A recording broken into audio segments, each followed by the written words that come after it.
वृंदावन बुलाया, मुझे वृंदावन बुलाया,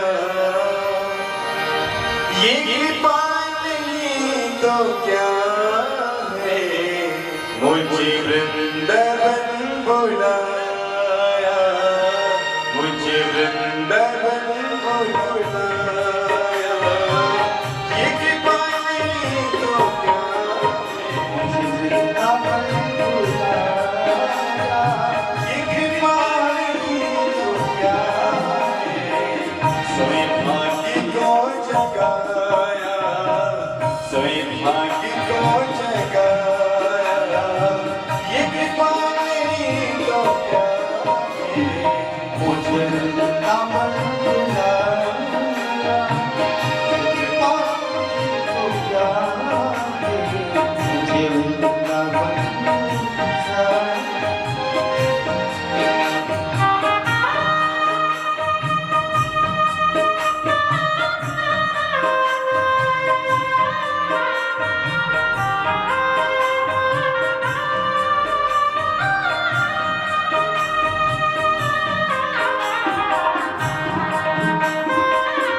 बोलिए व्यासी महाराज की जय।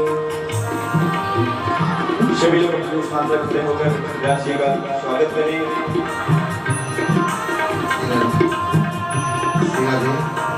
जय जय श्री राम।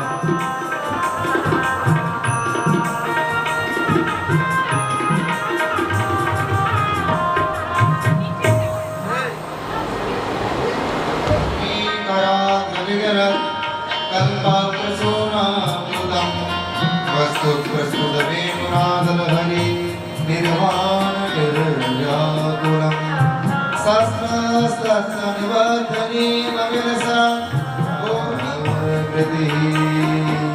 अनन्तमां देवतनामनन्तमं शादयामन्त विश्वभूतानि जातवेदा मुनिः ॐ केशवाय नमः नारायणाय नमः माधवाय नमः स्तोत्रक्षालनम् हस्ते अक्षतपुष्पं गृहीत्वा भगवते पुराणपुरुषोक्तं ध्यायेत्। ॐ कस्तूरीतिलकं ललाटपटले वक्षस्थले कौस्तुभं नासाग्रे वरनोत्तिकं करतले वेणुकरे कङ्कणं सर्वाङ्गे हरिचन्दनं सुललितं कण्ठे च मुक्तावली गोपाश्री परिवेष्टितो विजयते गोपालचूडामणि। पुराणपुरुषोत्तमाय नमः बालकृष्णाय नमो नमः। ॐ विष्णुप्रियाय नमो नमः। सुखदेवाय नमः। ध्यानं समर्पयामि। सर्वोपचारार्थे गन्धाक्षरपुष्पाभिः सम्पूज्य ॐ गन्धद्वारा दुराधरसां नित्यपुष्टाङ्करेषणीम् ईश्वरीं सर्वभूतानां तामिहो पर्वये श्रियं नैवेद्यं निवेदयामि भगवते पुराणपुरुषोत्तमाय नमः। समरिकराय नमो नमः। नैवेद्यं तीर्थात्मनीयं जलं प्राणाय पानाय व्यानाय दानाय समानाय स्वाहा। मध्ये मध्ये पानीयात्मे पुत्रापोष्णं ताम्बूलभोगे फलं पिताय पूजाय सात्मन्याट्ये द्रव्यदक्षिणां समर्पयामि। ॐ हिरण्यगर्भगर्भस्थं देवीनं विवासो अनन्तकुण्डफलदातः शान्तिः प्रयच्छमे। हस्ते चतुष्पं गृहीत्वा हस्तौ बद्ध्वा प्रार्थयेत्। गोपालपालं भुवनेकपालं संसारमायामतिमोहजालं यशोविसारं शिशुपालपालं श्रीबालं मुकुन्दं मनसा स्मरामि महाप्रसाद जननी सर्वसौभाग्यदायिनी आदिव्याधिहरा नित्या तुलसीतं नमोऽस्तुते अञ्जनीनन्दनं वीरं जानकी शोकनाशनं कविसमक्षहन्तारं वन्दे लङ्काभयङ्करं सबरिकराय सपरिवाराय भगवते पुराणपुरुषोत्तमाय नमो नमः प्रार्थनापूर्वकं नमस्कारं समर्पयामि व्यासपूजनं ॐ नमोऽस्तुते व्यासविशालबुद्धे फुल्लारविन्दायतपत्रनेत्रं तेन त्वया भारततैलपूर्णं प्रज्वालितो ज्ञानमया प्रदीपः व्यासाय विष्णुरूपाय व्यासरूपाय विष्णवे नमो वै ब्रह्महृदये भवदिष्टाय नमो नमः बोले व्यास जी महाराज की जय श्रीमद्भागवत महापुराण की जय बांके बिहारी लाल की जय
जगत के पालनहारी आरती तेरी गाओ ओ केशव कुंज बिहारी आरती तेरी गाओ ओ केशव कुंज बिहारी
कृष्णाय वासुदेवाय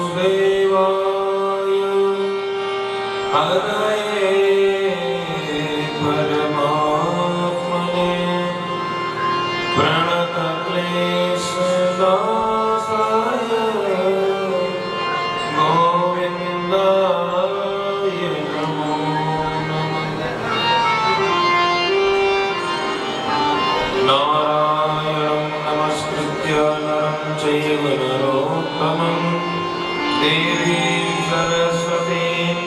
मासं ततो जयमुदीरये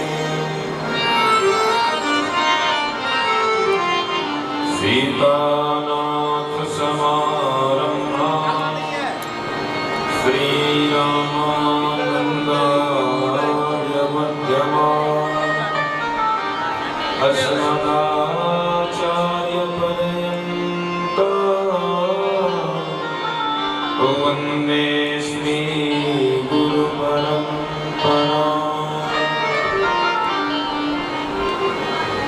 सुवर्णकूटं रजताभिकूटं माणिक्यकूटं मणिरत्नकूटम्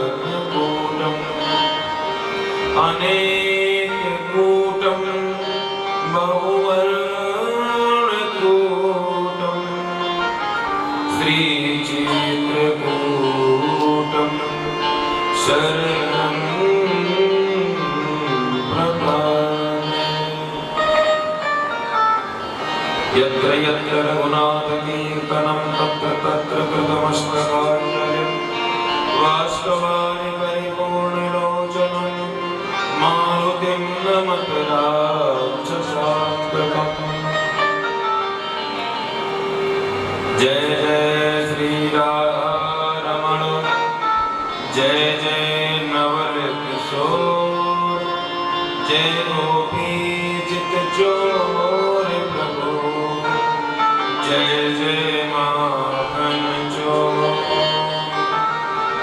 राधे मेरी स्वामिनी मैं राधे जुगदास जन्म जन्म मोहि लीजियो वृंदावन को बोली वृंदावन बिहार की जय श्री वृंदावन धाम की जय श्री चित्रकूट धाम की जय श्री रामलला सरकार की जय श्री अवध धाम की जय आज कथा में आए हुए सभी भक्तों की जय धर्म की जय अधर्म का विनाश प्राणियों में सद्भावना विश्व का कल्याण समस्त सनातन धर्म की जय सत्य सनातन धर्म की जय संपूर्ण विश्व में सुख शांति हो जय जय श्री राधे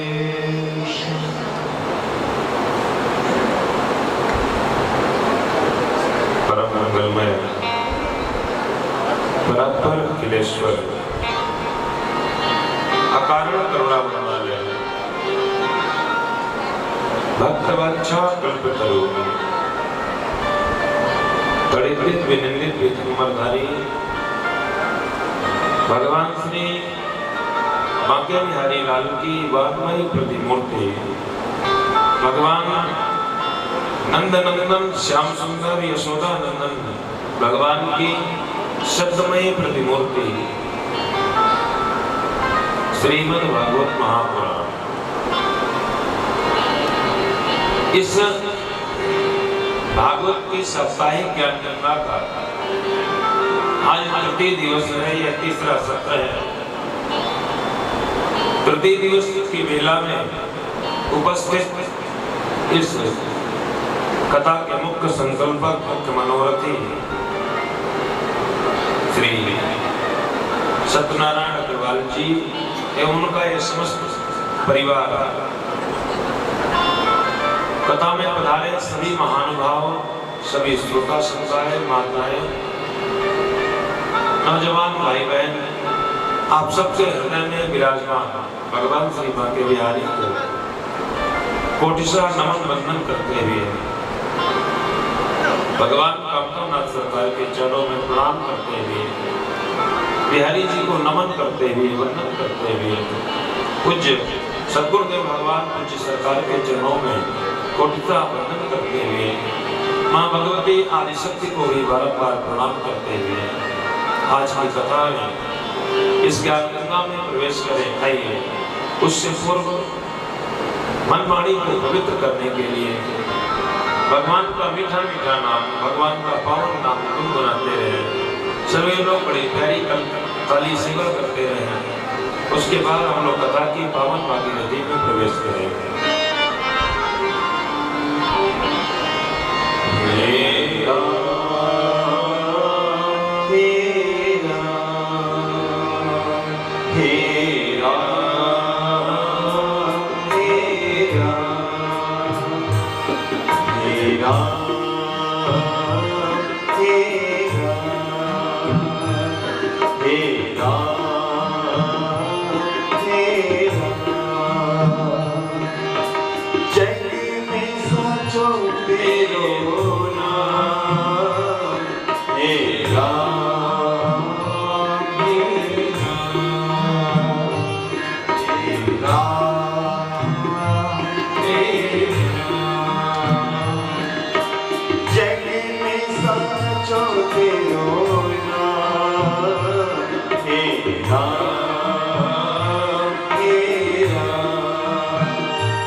बिहारी लाल की जय। आपका सर्प डसेगा और उसकी मृत्यु हो जाएगी। ये बात जब समीक मुनि को पता चली, संत का काम क्या है? संत समाज का हित करने के लिए, संत सरल चित जगत हित। संत जगत में होते ही इसीलिए है कि जगत में लोगों पर करुणा कर सके, लोगों पर कृपा कर सके। समीक महाराज ने अपने पुत्र से पूछा, क्यों रो रहे हो? श्राप देने के बाद उनका पुत्र उनके सामने खड़े होकर रो भी रहा। और जब उनकी समाधि खुली, उन्होंने पूछा, बेटा क्यों रो रहे हो? रोने का कारण क्या? श्रृंगी मुनि ने बताया, पिताजी आपके गले में किसी ने मरा हुआ सर्प डाल दिया। तो बोले क्या हो गया? हम तो संत हैं, संत को कभी कोई माला भी पहना सकता है, कभी कोई धक्का भी मार सकता है। इसको सही करो यार।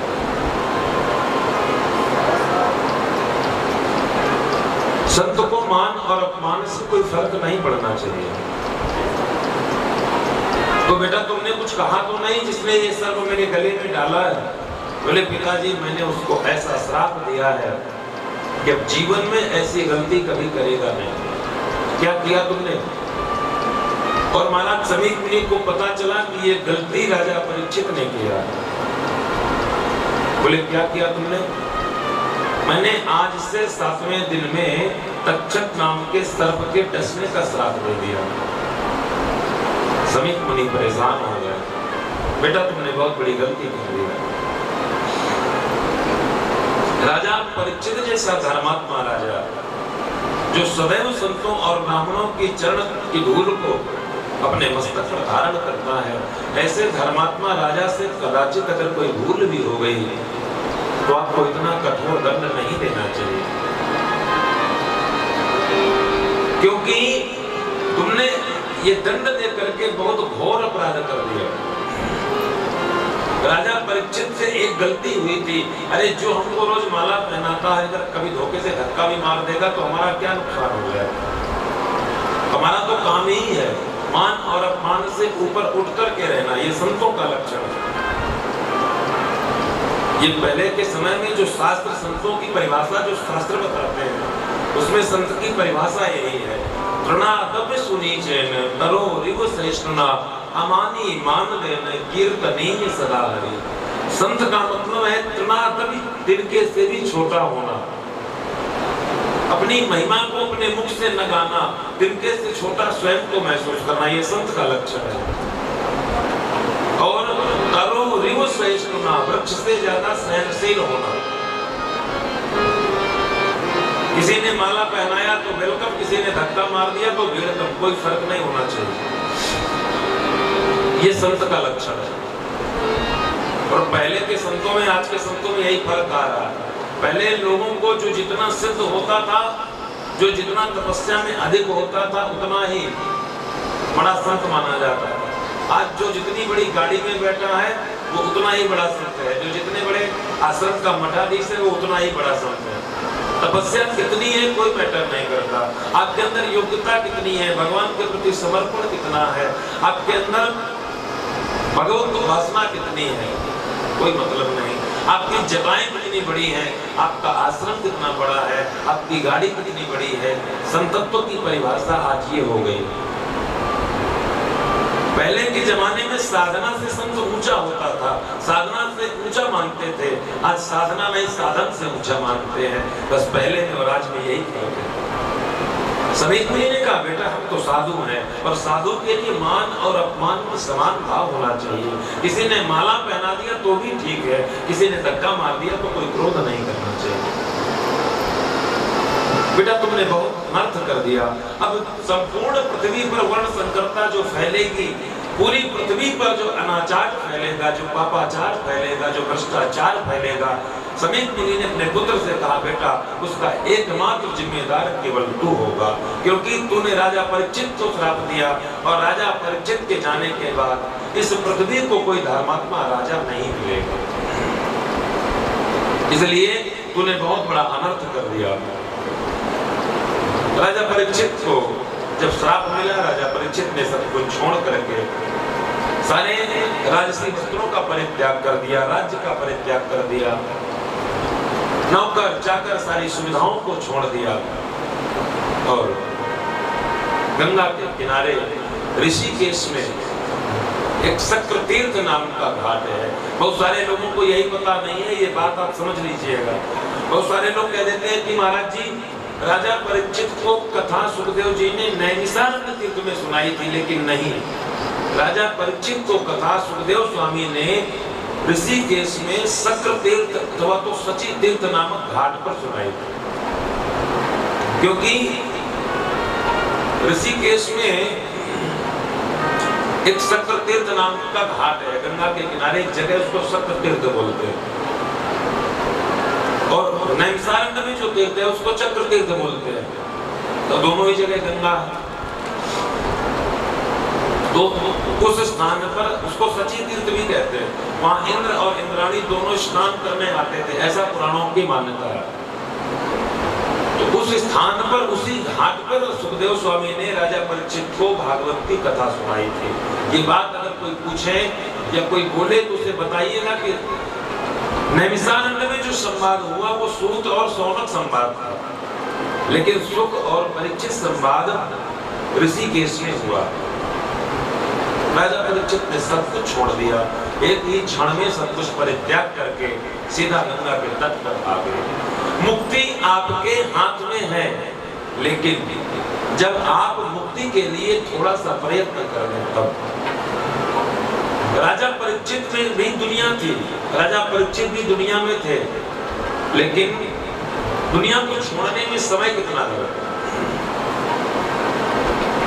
श्राप मिलते ही, पता चलते ही एक पल का विचार नहीं किया, तुरंत अपने पुत्र जन्मेजय को राजगद्दी पर बिठाया और एक ही पल में छोड़ दिया।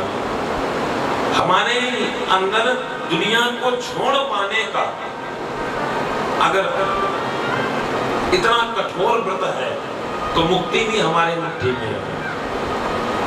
छोड़ना कब है ये बात नहीं कि आप लोग आज ही छोड़ करके चले जाइए, ऐसा मैं नहीं कह रहा।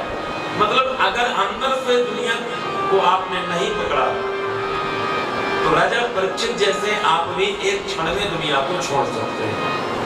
और बहुत सारे लोगों को तो जीवन भर देखते हैं, वो बस यही कहते रहते हैं, महाराज बस मेरा बेटा कहीं लग जाए, बेटा मेरी अच्छी जगह पहुंच जाए, इसके बाद फिर तो भजन ही करना। और बेटा भी लग जाता है, उसके बाद फिर अब महाराज लग ही गया है तो शादी भी हो जाए, बहू आ जाए तो 4 गरम गरम घुलके भी खा ले, उसके बाद भजन ही करता। और बहू आ गई, उसके बाद पोता देखने की इच्छा हो गई, अब पोता हो जाए तो थोड़ी देर पोता के साथ दुलार कर ले। सोचने वाला केवल सोचता ही रहता है, जिसके अंदर दुनिया घुस गई, जो दुनिया के अंदर घुस गया, वह कभी मुक्त नहीं हो सकता। मुक्त होने का मतलब एक क्षण में राजा परीक्षित ने इतने बड़े राजसी व्यवस्था को, इतने बड़े राज्य को छोड़ दिया और वलकर वस्त्र धारण कर लिए, गंगा के किनारे पहुंच गए और समस्त ऋषियों के मध्य में केवल जाते ही एक प्रश्न पूछ लिया, म्रियमाणस्य किम कर्तव्यम, मैं क्या करूं। और भगवान सुखदेव के आने से पहले सारे ऋषि मुनि जब राजा परीक्षित से मिलने गए, सारे ऋषि मुनि भगवान का स्मरण करते रहे, ऋषि कुमार ने बहुत गलत किया, ऐसा धर्मात्मा राजा परीक्षित को श्राप नहीं देना चाहिए। राजा परीक्षित ने कहा, देखो महाराज जी, अब जो होना था वो हो गया, अब अतीत की बातों का कोई मतलब नहीं। अगर आप लोग मेरे लिए कोई उपकार कर सकते हो तो केवल एक उपकार कर दो, अधिक से अधिक मात्रा में मुझे गोविंद की कथा सुना दो, जितना हो सके मुझे भगवान विष्णु की कथा सुना दो। तमुपयातं प्रतीयन्तु विप्रा गंगा च देवी द्रतचेतमीसे द्विजोपसृष्टः कुहकस्तच्छको वा दशत्वलङ्गा यत विष्णुगाता। मुझे केवल और केवल गोविंद की कथा सुनाइए। अब अतीत और पाश्चात्य में कुछ रखा नहीं है, जितना हो सके मुझे भगवान की कथा सुनाओ। बस मेरे सवाल का जवाब दीजिए, मैं ऐसा क्या करूं कि मेरी मुक्ति हो जाए? मैं ऐसा क्या करूं जो कि मरते हुए व्यक्ति को करने का कर्तव्य हो? मेरे लिए क्या करना है बताइए? किसी ने उत्तर नहीं दिया। और सच तो ये है कि परीक्षित के जीवन में जब जब संकट आया है, तब तब परीक्षित के जीवन से संकट को उद्धार करने के लिए भगवान ही किसी न किसी रूप में परीक्षित के सामने प्रकट हुए। जब परीक्षित मां के गर्भ में थे और अश्वत्थामा ने ब्रह्मास्त्र का प्रयोग किया था, उत्तरा दौड़ी दौड़ी आई थी, तब भी भगवान ने ही परीक्षित की रक्षा किया।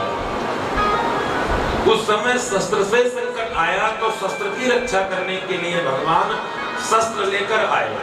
आज ऋषि कुमार ने श्राप दे दिया, वाणी का शस्त्र चला दिया, तो आज भगवान भी सुखदेव के रूप में वाणी से परीक्षित पर कृपा करने के लिए पधार गए। तत्रा भवद भगवान व्यासपुत्रो, भगवान एव व्यासपुत्रः तत्र अभवत्। कहीं से आए सुखदेव जी, कहीं से आए कहीं गए, ऐसा नहीं लिखा। भागवत कहती है तत्रा भवद भगवान व्यासपुत्रो, भगवान व्यासपुत्र ही व्यासपुत्र के रूप में प्रकट हो गए।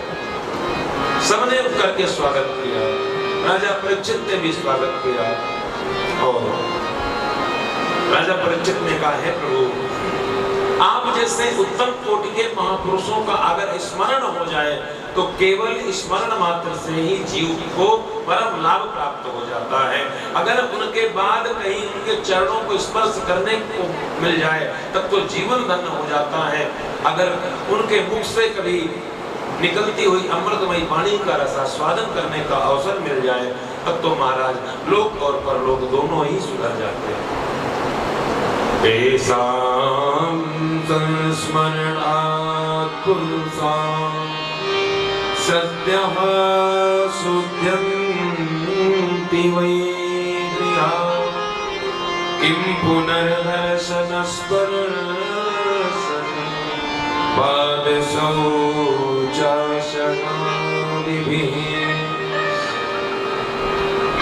महाराज, आप तो उत्तम कोटि के महापुरुष हैं, आपके सामने बैठ जाने से ही जीव के कई पाप और संताप नष्ट हो जाते हैं। हे प्रभु, मैं कितना भाग्यशाली हूँ जो आज आपका दर्शन भी मिल रहा है, चरणों का चरणोदक भी मिल रहा है और आपकी वाणी का लाभ भी मुझे मिल रहा है। मुझे तो ऐसा लगता है कि आप मेरे ऊपर कृपा करके नहीं, बल्कि आपका मेरे दादाजी के ऊपर बहुत ही प्रेम था। परीक्षित पांडवों का पौत्र है और भगवान पांडवों से बहुत प्रेम करते थे। परीक्षित ने वही बात कही, प्रभु मुझे तो ऐसा लगता है जैसे आप अपने बुआ के बेटों की प्रीति के कारण मेरे ऊपर कृपा करके आ गए। अपि में भगवान प्रीतः कृष्णः पाण्डुसुत प्रियः, पैत्री स्वस्य प्रीत्यर्थं तद्गोत्र स्यात् बान्धवः। आप इसीलिए मेरे ऊपर कृपा करके पधारे हो हे प्रभु। और दूसरी बात मैं आपसे कह दूं, जिस समय ऋषि कुमार ने मुझे श्राप दिया था मैं तो उसी समय समझ गया था इस दुनिया में कोई मेरे ऊपर कृपा करे न करे, लेकिन मेरा गोविंद है जो मेरे ऊपर कृपा करने अवश्य आएगा। और ये परीक्षित का विश्वास है।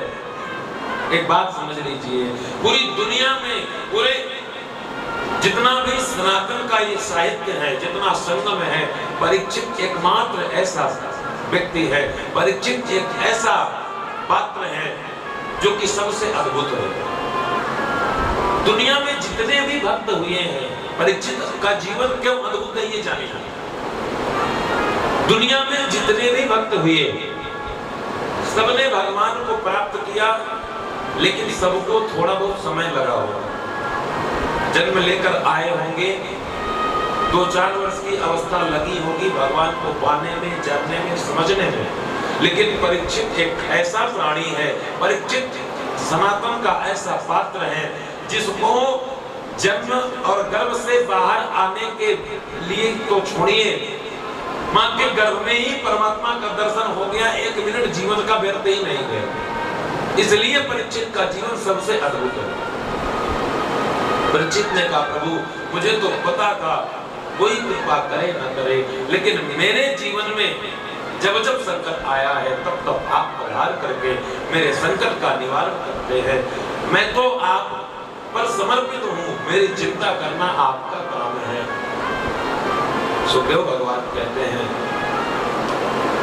हम इसलिए पधारे, हमें तो पता ही था जिस बालक का जन्म हमने संवारा है उस बालक की मृत्यु भी हमको ही संवारनी है।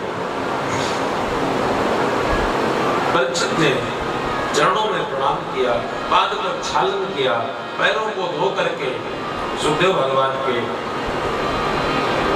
चरणों में निवेदन करके सुखदेव भगवान से राजा परीक्षित ने प्रश्न पूछा। अब एक बात समझिए, अभी तक जितनी कथा हम लोगों ने सुनी, नैमिषारण्य तीर्थ में सूत जी महाराज वक्ता बनकर के सुना रहे थे और सौनक जी के साथ 88,000 जो ऋषि थे वो बैठ करके कथा श्रवण कर रहे थे। अब यहाँ से आगे की जितनी कथा होगी, राजा परीक्षित यहाँ से श्रोता है और सुखदेव भगवान वक्ता है। राजा परीक्षित ने प्रश्न पूछा, गुरुदेव मैं क्या करूं? मरण धर्मा व्यक्ति के जीवन का कर्तव्य क्या है? अतः प्रक्षामि संसिद्धिं योगिनां परमं गुरुं पुरुषस्य हयत कार्यं म्रियमाणस्य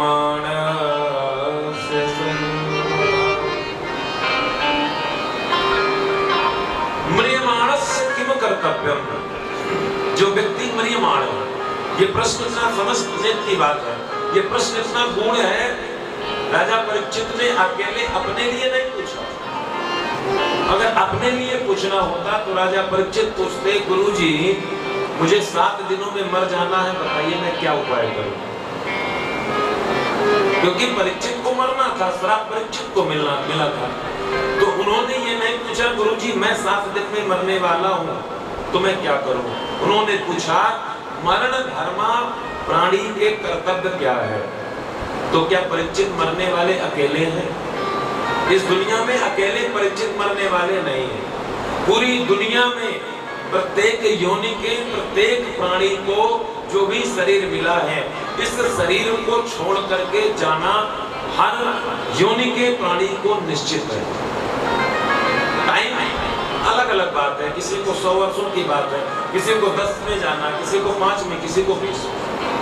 पर आया है सो जाएगा राजा रंग फकीर, कोई सिंहासन चढ़ी चला, कोई बंधा जंजीर। कोई कितना भी बड़ा धनाढ्य व्यक्ति हो, कोई कितना भी बड़ा पैसे वाला हो, कोई बचने वाला नहीं। इस दुनिया में जो भी आया है सबको जाना पड़ेगा। बात क्या है? कोई सिंहासन चढ़ चला, कोई बंधा जंजीर। कोई तो बेचारा घसीटता हुआ जाता है, यम के दूत आते हैं पकड़कर जबरदस्ती ले जाते हैं, और कोई राजा परीक्षित की तरह मौज में जाता है। शरीर का कोई ध्यान ही नहीं, आत्मा पहले से पहुंच गई जहां जाना था। शरीर तो मिट्टी है, नासमान है, जब जहां जाना है अपने अपने तत्व अपनी अपनी जगह पर पहुंच जाएगा। इसलिए ये प्रश्न अकेला राजा परीक्षित का नहीं है, राजा परीक्षित ने अपने लिए नहीं किया। इस प्रश्न के माध्यम से राजा परीक्षित ने जगत के ऊपर, हम सब के ऊपर एक बहुत बड़ा उपकार कर दिया, एक एहसान कर दिया। अगर राजा परीक्षित न होते तो हम लोगों के जीवन का उद्देश्य क्या है, और हम लोगों को करना क्या है, क्योंकि मरना तो हमको भी है। और सबसे बड़ी विलक्षण बात यह है कि राजा परीक्षित को ही अकेले 7 दिन में नहीं मरना, हम सबको 7 दिन में मरना। 8वां दिन किसी के लिए बनकर नहीं आया। 7 दिन में कैसे मरना है आप लोग खुद जोड़ लीजिए। प्रकृति में 8वां दिन है ही नहीं।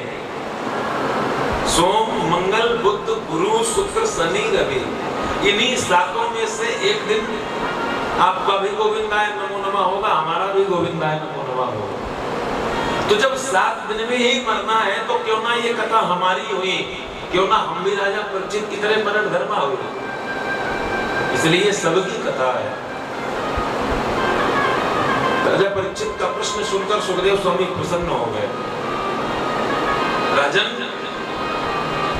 आपने आते ही प्रश्न कर दिया,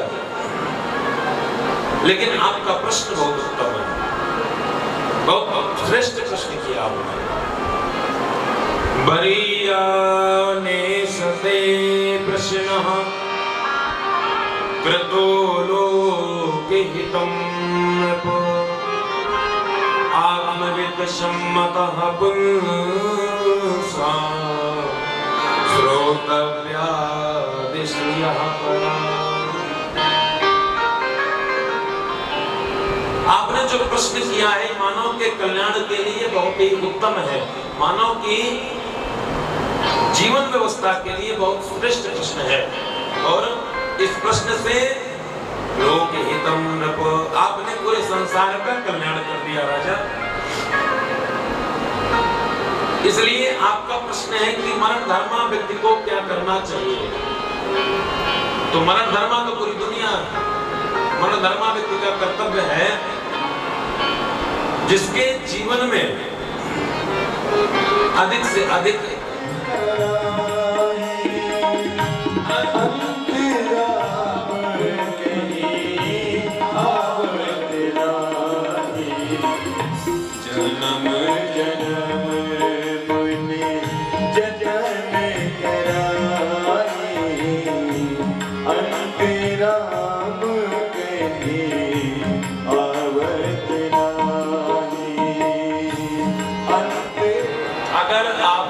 जवानी में भगवान का भजन नहीं किया तो आप मानकर चलिए बुढ़ापे में आपसे भजन नहीं होगा। उनको पता ही नहीं चलेगा कि हमारे पूर्वज क्या करते थे, उनको पता ही नहीं चलेगा कि सत्यनारायण भगवान की कथा कैसे की जाती है, सत्यनारायण भगवान की कथा करने से होता क्या है। ये बात उनको बताएगा कौन, ये बात उनको बताएंगे आप लोग। इसलिए सदैव इस बात का ध्यान रखिए, आप जो भी करिए जरूरी नहीं कि मैं कर रहा हूं। मुझे इस परिवार में आकर के एक बड़ी अच्छी बात लगी जो मैंने इस घर में आकर के देखा। यहाँ का छोटा बच्चा भी है, उसे भी हनुमान चालीसा और संस्कृत के श्लोक आते होंगे। निश्चित ये परमात्मा की कृपा है, मैंने ये देखा। आदरणीय बाबूजी ने इस परिवार के लिए जो किया, इनके पूर्वजों ने इनके लिए जो किया, ये बहुत ही वंदनीय है। तो छोटा सा बच्चा है, वो क्या नाम है उसका, लविश, क्या गजब का स्तोत्र सुनाता है। गिरि नंदिनी नंदित मेदिनी, ये इतना बढ़िया मां भगवती का श्लोक सुनाता है। तो ये ऐसे नहीं हो सकता। होनहार बिरवान के होत चीखने पर, ये संस्कार कैसे आएंगे। नीति शास्त्र का एक श्लोक है, यन्नवे भाजने लगना संस्कारों नान्यथा भवे। कुम्हार जब घड़ा बनाता है, कभी देखिएगा मिट्टी का जो घड़ा बनता है, कुम्हार जब उसको बनाता है कई बार उसमें अच्छी अच्छी रेखाएं खींच देता है, बढ़िया बढ़िया डिजाइन खींच देता है। और कुम्हार अगर सोचे कि ये घड़ा जो है, इस घड़े को मैं पकने के बाद डिजाइन बनाऊंगा, क्या पता ये डिजाइन मिट जाए। तो आप लोग बताइए, पकने के बाद क्या वो डिजाइन उस पर बनेगी, क्या वो रेखाएं उस पर खींचेंगी। मेरे कहने का आशय क्या है, अगर आप कच्चे घड़े पर रेखा खींच देंगे, वो रेखा जीवन पर्यंत यानी पकने के बाद भी स्पष्ट दिखती रहेगी। अगर आपने कच्चे में बनाना भूल गए, आप रेखा को, जीवन बीत जाएगा, घड़ा फूट जाएगा, लेकिन रेखा खींचने वाली नहीं है। इसलिए आप कभी पूजन करिए, कोई सांस्कृतिक कार्यक्रम करिए, कोई धार्मिक आयोजन करिए, कोई राष्ट्र के प्रेम का कोई कार्यक्रम हो जिसमें आपके देशभक्ति व्याप्त हो, समाज सेवा का कोई काम हो। अपने परिवार में अपने से छोटे लोगों को अवश्य लेकर जाइए, अपने बच्चों को लेकर जाइए। 1 दिन 2 दिन 4 दिन 10 दिन कब तक नहीं जानेगा, कभी तो जानेगा कि भाई अगर मूर्ति में सूर्ण बना है तो गणेश जी है। इसीलिए मूर्ति में जैसे हम लोग जब बचपन में पढ़ते हैं तो छोटा बच्चा जब पढ़ता है तो उसको पता नहीं होता कि का शब्द कहाँ लिखा, तो उसको कह दिया जाता है कबूतर देखो, कबूतर देख करके वो का ज्ञान कर लेता है। तो भाई गणेश जी नहीं जानेगा, लेकिन सुनने वाले कुछ लोग तो गणेश जी जान जाएगा। इसलिए संस्कारों में कमी मत करिए, अगर संस्कारों में कमी कर देंगे तो सब गड़बड़ हो जाएगा। तो मैं निवेदन कर रहा था, ये जो भागवत का ग्रंथ है ये जीवन संवारने के साथ साथ मृत्यु को संवारने का भी ग्रंथ है। राजा परीक्षित ने जो प्रश्न किया, मरण धर्मा व्यक्ति को क्या करना चाहिए। मरण धर्मा हम सभी हैं, लेकिन समस्या सिर्फ इतनी है हम ये भूल चुके हैं कि हमें मरना है।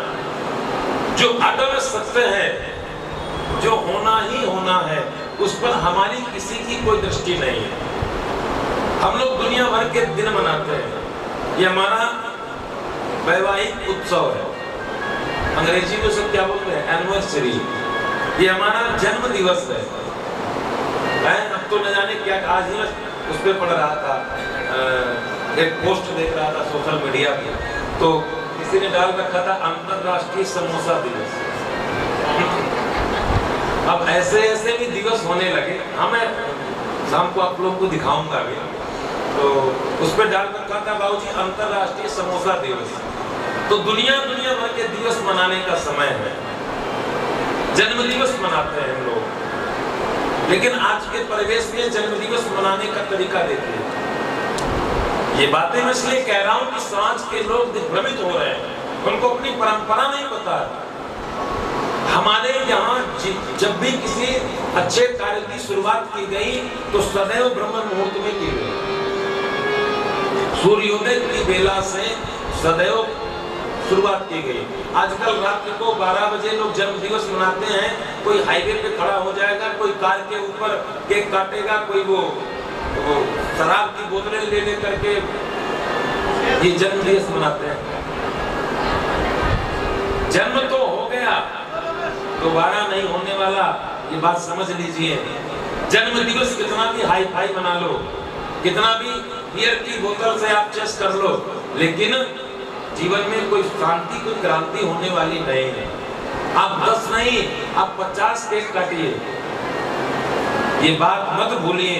जन्म दिवस के दिन आपको अगर जन्म दिवस मनाना ही है तो आप अपने मर्यादा में रह करके, अपने सनातन धर्म की व्यवस्था में रहकर मनाइए। प्रातः काल उठिए, उठ करके मंदिर जाइए, मंदिर में भगवान का वंदन करिए, पूजन अर्चन करिए, किसी गरीब व्यक्ति का सहयोग करिए। अगर आपको लगता है कि सच में मैंने कुछ किसी के लिए किया है, शराब की बोतल लहरा देने से, हैप्पी बर्थडे कर देने से, पटाखे फोड़ देने से आपकी उम्र लंबी नहीं हो जाएगी। हाँ, एक चीज जरूर हो सकता है, 1000-2000 रुपया जेब से चला जाएगा तो शांति मिल सकती है। इसलिए ये हमारी परंपरा नहीं। पहली बात, रात्रि को 12 बजे जन्म दिवस मनाना हमारा शास्त्र कहीं अलाउ नहीं करता है। रात्रि का जो समय है वो निशीथ काल माना जाता है, वो निशा का समय निशाचरों के लिए होता है। हम लोगों के यहाँ जितने भी काम होते हैं सब प्रातःकालीन वेला में होते हैं। सुबह उठिए, अपने श्रेष्ठ जनों को प्रणाम करिए, माता पिता को प्रणाम करिए। हम ये तो नहीं करते, रात को 12 बजे दोस्तों के फोन आने लगते हैं, चल भाई कहाँ है, जल्दी आ जा। और अब तो नया ट्रेंड चल गया, हाईवे पे जन्म दिवस मनाने वाला। अरे भाई, अच्छा इतने सालों से लोग जन्म दिवस मनाते चले आ रहे हैं, जीवन में कुछ परिवर्तन आया? एक बार हमारे कहने से आप लोग जन्म दिवस मनाकर देखिएगा। अगर अब की बार जन्म दिवस में आप लोगों को सुकून, शांति और आनंद ना मिले तो हमारा नाम बदल दीजिए। करके देखिए। अब की बार जब किसी का जन्मदिन आए तो सबसे पहले आप लोग समाज के लिए कर सकते हैं, समाज के लिए करिए। देश के लिए कुछ कर सकते हैं, देश के लिए करिए। धर्म के लिए कर सकते हैं, धर्म के लिए करिए। अपनों के लिए कर सकते हैं, अपनों के लिए करिए। और अगर किसी के लिए नहीं कर सकते तो अपने लिए करिए, लेकिन सांस्कृतिक और अपनी शास्त्र की मर्यादा में, धार्मिक मर्यादा में रह करके करिए। आप प्रकृति के साथ उपहार देना चाहते हैं, प्रकृति हमें इतना कुछ देती है, हमने प्रकृति को क्या दिया? कुछ नहीं दिया। हमने जब भी दिया प्रकृति को केवल पीड़ा ही दिया है। प्रकृति ऑक्सीजन हमें देता है, तरह तरह के दुनिया भर के पेड़ पौधे और इतनी सुंदर वायु, इतनी सुंदर व्यवस्था प्रकृति के द्वारा हमें प्राप्त हो रही। फल प्रकृति हमें देती, हवा प्रकृति हमें देती। हम क्या देते हैं? जब भी देते हैं लेकर के कुल्हाड़ी पहुंच गए और पेड़ काट के घर ले आए। और घर में क्या किया? महाराज हमें शीशम का बढ़िया फर्स्ट क्लास सोफा चाहिए, शीशम का बेड चाहिए। कभी कभी एक एक नीम का पेड़, एक एक पीपल का पेड़ लगा भी दिया करिए। ये जन्म दिवस पर करिए, प्रकृति भी आपको धन्यवाद देगी। वाह भैया। लेकिन उतने ही लगाइए जितने की व्यवस्था आप कर सकें।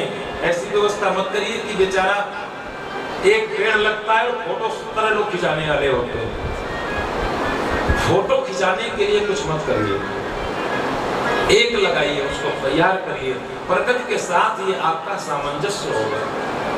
और जब महाराज प्रकृति के साथ आपका सामंजस्य नहीं होगा तो फिर स्थिति वही होगी आज से 3 वर्ष पहले जो स्थिति हुई थी।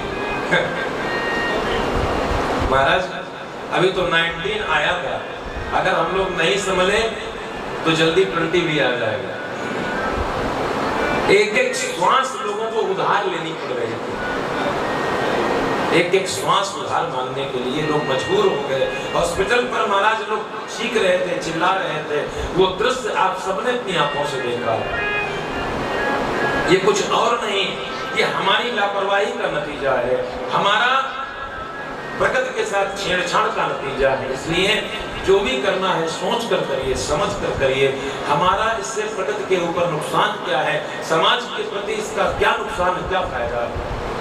इसलिए जन्म दिवस के दिन अगर आप कर सकते हैं तो पहला काम प्रकृति के लिए पेड़ लगाइए। अगर नहीं ये व्यवस्था हो पा रही, किसी गरीब के पास जाइए, उसको 2 निवाले प्रेम के अपने हाथों से खिला दीजिए। और जब वो आपके द्वारा प्रदत्त उस भोजन और भोग को करेगा तो हृदय से आपको धन्यवाद देगा और सच्चे अर्थों में आपको शुभकामना वही देगा।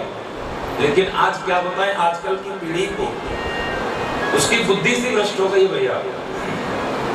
हृदय से शुभकामना दो या मत दो, कोई फर्क नहीं पड़ता भाऊजी, लेकिन मोबाइल में आप मैसेज करके हैप्पी बर्थडे करके हैप्पी बर्थडे डियर भेज दो तो बेचारा बड़ा खुश हो जाता है। और हृदय से भले कहते रहो कि आयु तेरी लंबी की बजाय छोटी हो जाए।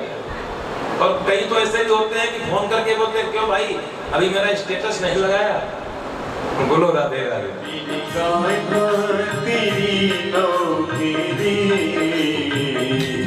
सबसे बढ़िया और सबसे खरी हो तेरी नौकरी, सबसे बढ़िया सबसे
सबसे बढ़िया और सबसे खरी हो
सबसे खरे हो मेरे कान्हा तेरी नौकरी सबसे बढ़िया है सबसे ओ मेरे कान्हा तेरी नौकरी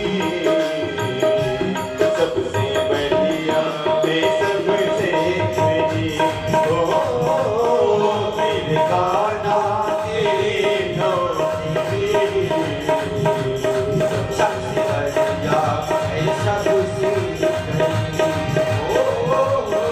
मेरे कान्हा तेरी नौकरी सबसे बढ़िया है सबसे खरी ओ मेरे कान्हा तेरी नौकरी सबसे बढ़िया है सबसे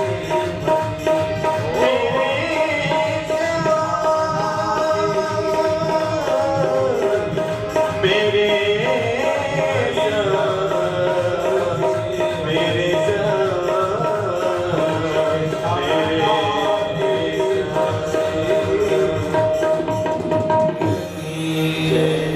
जय जय श्री राम। इसलिए 3 काम करिए। तस्मा भारत सर्वात्मा भगवान ईश्वरो हरि श्रोतव्यः कीर्तितव्यश्च स्मर्तव्यश्च भयं चित्तसंगो जितेन्द्रियः स्थूले भगवतो रूपे मनः संधारयेद्या।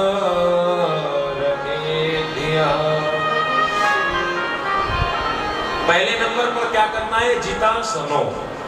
एक आसन पर अधिक देर तक बैठने की आदत होनी चाहिए। इससे क्या होगा? अगर आपको कोई भजन करना है, कोई पूजन करना है, कोई अनुष्ठान करना है, अथवा तो भागवतानुभूति प्राप्त करना है, अथवा कोई योग की विधा पर जाना है, किसी भी चीज के लिए आपको एक आसन पर बैठना अधिक देर तक भागना ही चाहिए। पहली सीढ़ी आसन सिद्ध होना चाहिए। और महाराज ये नहीं कि 3 घंटे की कथा में 30 बार आपका सर्कल चेंज होता है। कभी सुखासन में बैठ गए फालती मारकर, कभी एक पैर उधर कर लिया, कभी दूसरा इधर कर लिया, और थोड़ी देर में दोनों हमारी तरफ लंबे कर दिए। बोलो राधे राधे। एक आसन पर अधिक देर तक बैठने की आदत डालिए। इससे क्या होगा? धीरे धीरे करके आपका आसन सिद्ध हो जाएगा। मेरी बात को बुरा मत मानिएगा। जो बेचारे बुजुर्ग लोग हैं उनकी कोई बात नहीं, उनकी छूट है। कहते हैं जब जीवन में अवस्था ऐसी होती है जब शरीर काम नहीं करता तब कोई मर्यादा नहीं होती।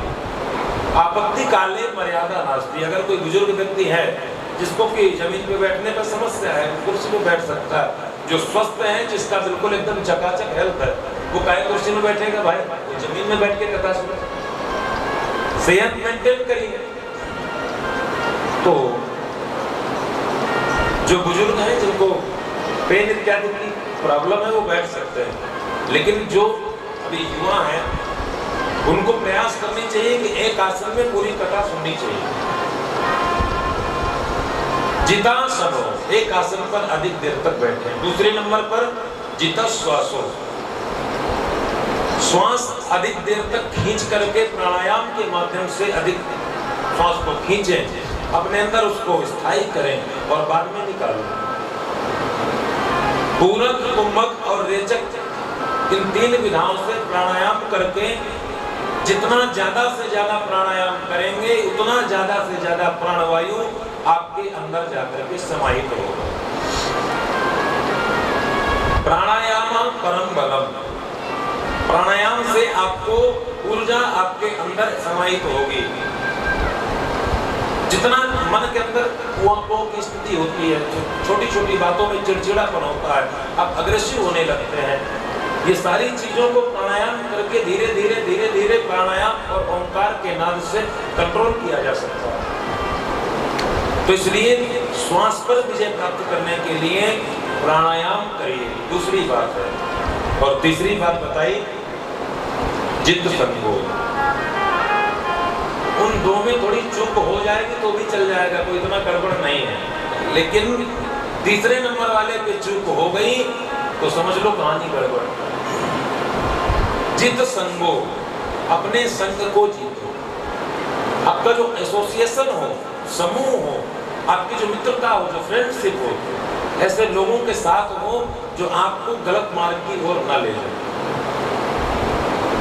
अगर आपके जीवन में कोई ऐसा वैसा मित्र मिलता है जो आपको धर्म से जोड़ रहा है, जो आपको राष्ट्र प्रेम से जोड़ रहा है, जो आपको परमात्मा से जोड़ रहा है, जो कथाओं से जोड़ रहा है, तब तो मित्रता करिए। अगर ऐसा कोई नहीं मिलता तो अकेले ही रहिए, कोई मित्रता की जरूरत नहीं है। केवल परमात्मा से मित्रता करिए, क्योंकि इस दुनिया में सब कुछ मिल जाए, सब कुछ मिल जाएगा आसानी से, लेकिन अच्छे मित्रों का मिलना ही मुश्किल है। आजकल तो महाराज ऐसी व्यवस्था हो गई कि मित्रता के नाम पर अंदर विश्वास उत्पन्न नहीं होता। जितने ज्यादा घृणित काम होंगे सब मित्रता और प्रेम का झांसा देकर ही होगा। आपसे पहले मित्रता होगी, आपके साथ विश्वास जमाया जाएगा और धीरे से आपके साथ गड़बड़ी कर दी जाएगी। इसलिए किसी से मित्रता मत करो। अगर कोई आपको धार्मिक व्यक्ति मिलता है, कोई आपको सनातनी मिलता है, कोई आपको भगवान की तरफ ले जाने वाला मिलता है, अगर आपके मित्र हैं कि चलो भाई साहब हो गया, चलिए दर्शन कर लें, तब तो बढ़िया है, ऐसे मित्र बनाइए। लेकिन प्रायः इस दुनिया में आजकल जो मित्रता हो रही है वो मैंने कई बार सुना कि महाराज जी हमारे इतने मित्र थे, लेकिन जब से हमने कंठी पहन ली और जब से हमने चंदन लगाना शुरू कर दिया तो हमारे धीरे धीरे करके सारे मित्र कम हो गए। क्यों? हमने कंठी पहन लिया तो हमने शराब पीना बंद कर दिया, शराब पीना बंद कर दिया तो अब शाम को हमको बुलाते हैं पार्टी में, हम जाते नहीं, तो हमारे मित्र कम हो गए। हम बोले मित्र नहीं कम हो गए, ये समझ ले तेरे जीवन की जितनी निगेटिविटी थी वो सब चली गई। क्योंकि अगर तेरे सच में मित्र होते तो तुझे परमात्मा के करीब जाते देखकर उनको प्रसन्नता होती। लेकिन अगर उन्होंने तुझे देखा कि तू चंदन चोटी और कंठी पहन लिया तो उससे दूर चले गए, इसका मतलब तो ये मान ले कि परमात्मा की कृपा तेरे ऊपर बहुत बड़ी हो गई। तेरे जीवन के सबसे बड़े जो दुश्मन थे और मित्र के रूप में तेरे साथ थे वो चले गए, ये परमात्मा की बड़ी कृपा है। तेरा कंठी पहनना, तेरा तिलक लगाना सार्थक हो गया। इसलिए शाम को 7 बजे का भैया कहाँ हो, आ जाओ, चलते हैं पार्टी। पार्टी में जाने वाले खूब मिलेंगे, साथ में नाचने वाले मिलेंगे, पत्ते खेलने वाले मिलेंगे और न जाने दुनिया भर के कितने कितने कांड करने वाले मिलेंगे, लेकिन परमात्मा का भजन साथ में करवाए ऐसा मित्र भैया कम ही मिलता है। इसलिए जित संगो, अगर करना है तो सत्संग करिए, अच्छे लोगों का साथ करिए, और नहीं करना तो महाराज अकेला रहो। परमात्मा को अपना सखा मान लो और परमात्मा से अपनी मित्रता बनाइए।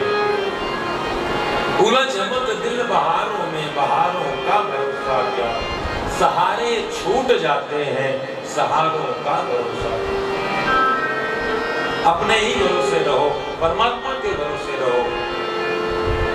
चौथी बात बताई, जितेंद्रिया, अपनी इंद्रियों पर आपका नियंत्रण होना चाहिए।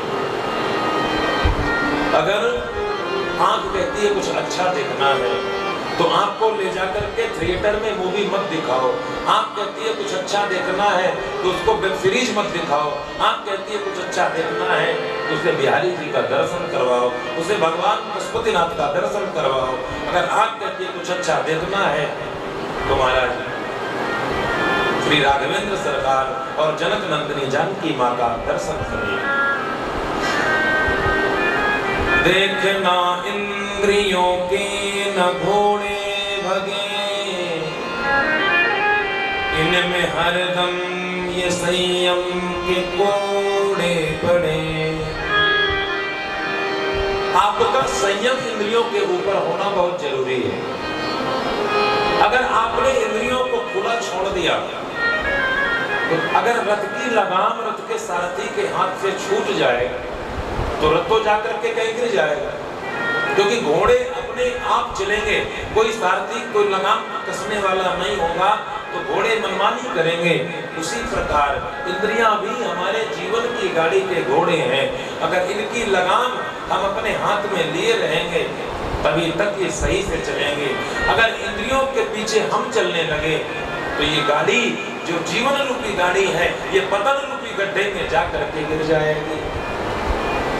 इसलिए देखना इंद्रियों के न घोड़े भगे, इनमें हरदम ये संयम के कोड़े पड़े। अपने मन को सुमार्ग लगाते चलो, कृष्ण गोविंद गोपाल गाते चलो। आंख ने कहा मुझे अच्छा देखना है तो परमात्मा का दर्शन करवाइए, इंद्रियों की दास्ता मत करिए। अगर जीवा कहती है मुझे अच्छे स्वाद की जरूरत है, मुझे अच्छा कुछ खाने का मन है, तो हम सबसे पहले कहां जाते हैं?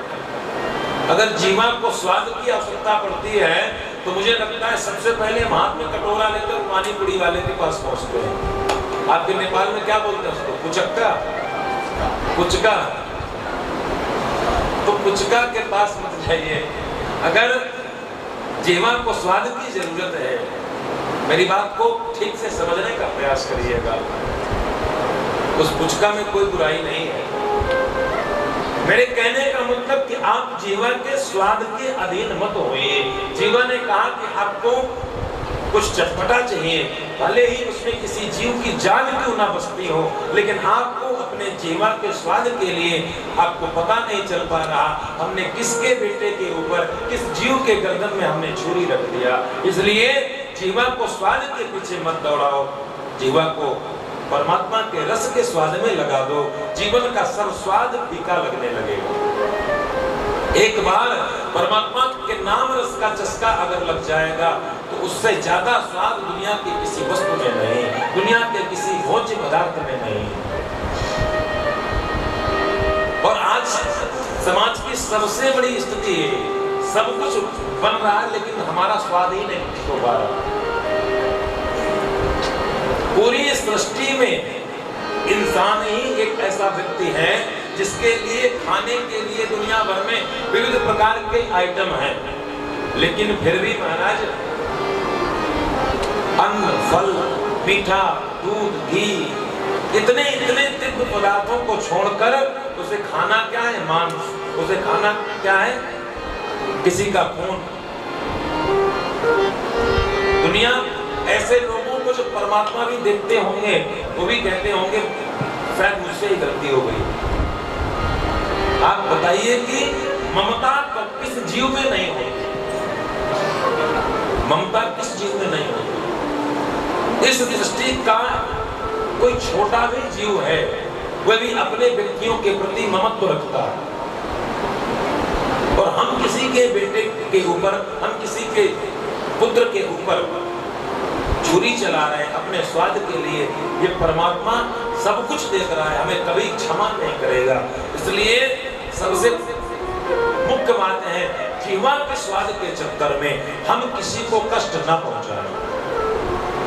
आप बताइए अगर आपके बेटे को किसी ने कस के थप्पड़ मार दिया तो आपका हाल बेहाल हो जाता है, लेकिन हम जब किसी के ऊपर चाकू रखते हैं, छुरी रखते हैं तो उसकी क्या स्थिति होगी? इसका मतलब वो बेजान है, कुछ बोल नहीं सकता, उसके मुंह में जबान नहीं, बेजुबान है, तो हम उसको मार देंगे? नहीं है। दुनिया के जितने भी स्वाद है गोविंद के नाम के सामने दुनिया का प्रत्येक स्वाद फीका है। महाराज भगवान के नाम रस के चस्का में मस्त होकर के मीराबाई तो जहर भी पी गई। जहर में जहर का स्वाद नहीं, उसे तो अमृत का स्वाद मिल गया। ये भगवान के नाम रस का प्रभाव है।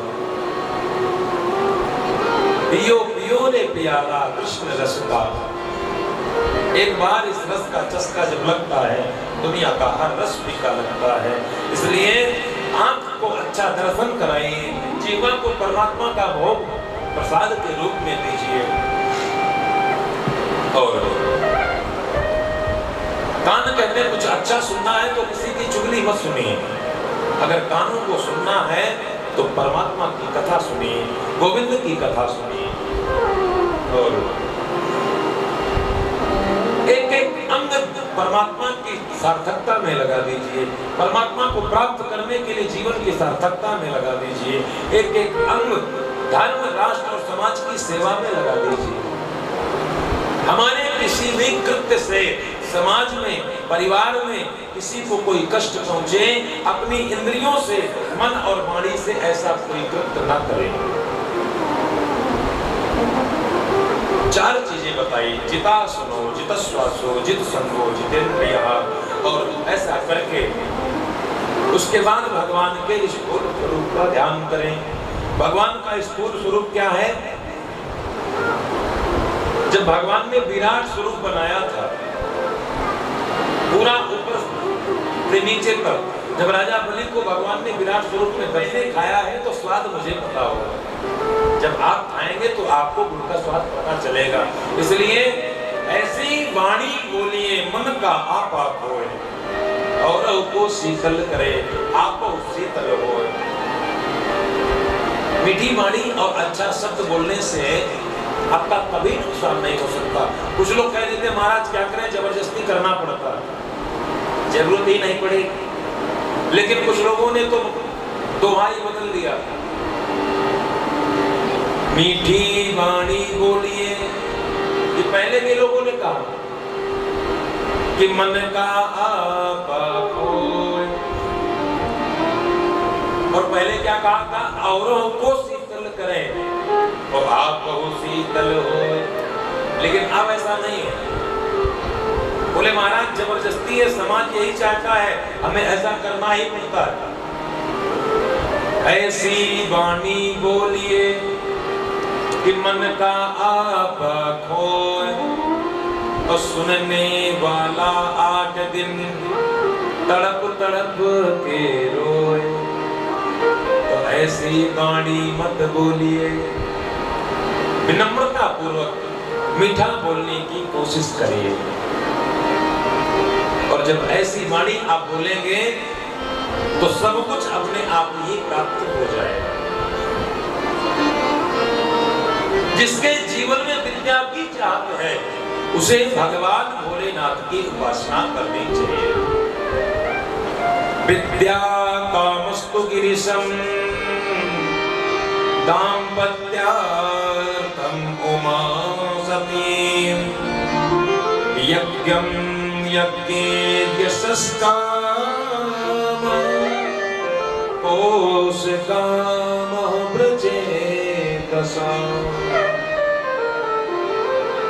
कोई बालक अगर बुद्धू हो, उसकी बुद्धि थोड़ा मोटी हो, तो उसको ले जाकर के प्रतिदिन भगवान भोलेनाथ के मंदिर में उसके हाथ से 1 लोटा जल अवश्य करवाइए।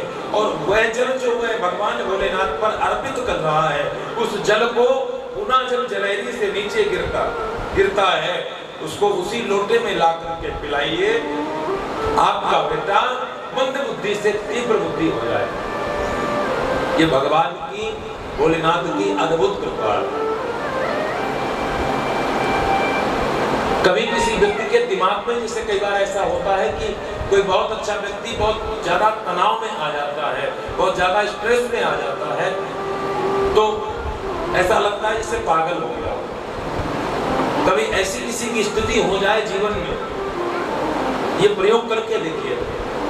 भगवान भोलेनाथ के शिवलिंग पर डाला हुआ जल आप शिवलिंग के बाद जब जलहरी से नीचे गिरता है उसको लोटे में भर लीजिए और ले जाकर के 21 दिनों तक उसको पिलाइएगा।